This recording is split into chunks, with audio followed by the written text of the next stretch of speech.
जिल्हा परिषद मुख्य कार्यकारी अधिकाऱ्यांनी काय निर्णय दिले आहेत? आपल्याला काय पत्र मिळाले? मी आनंद भालेराव, स्वतंत्र मजूर जनरल कामगार संघटना महाराष्ट्राचे संस्थापक अध्यक्ष.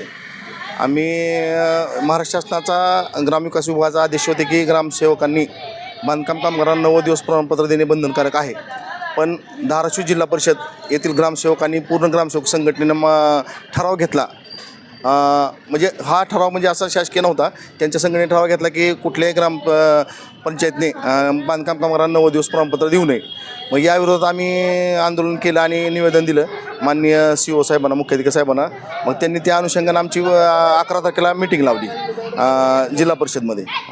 ग्रामसेवक संघटनेचे अध्यक्ष आणि आमची कामगार संघटना आणि कामगार अधिकारी यांच्यासोबत मीटिंग लावली. त्या मीटिंगमध्ये आम्ही आमचं म्हणणं मांडलं. त्यानंतर त्यांनी असं आदेश काढले पूर्ण सगळ्या जिल्हा परिषदला की जेवढेही ग्रामपंचायत आहेत त्या ग्रामपंचायतनी बांधकाम कामगारांना 90 दिवस प्रमाणपत्र देणे बंधनकारक आहे.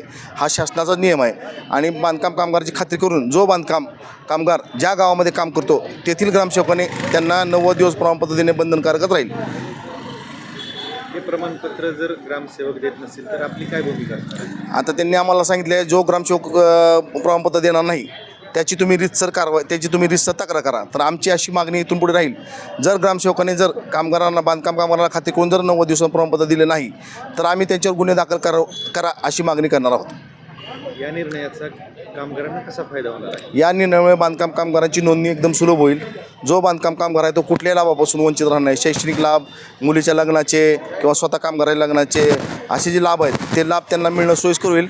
त्यामुळे कामगारांची जी हळसांड आहे किंवा जी आर्थिक परिस्थिती आहे त्या आर्थिक परिस्थितीला हातभार लागेल.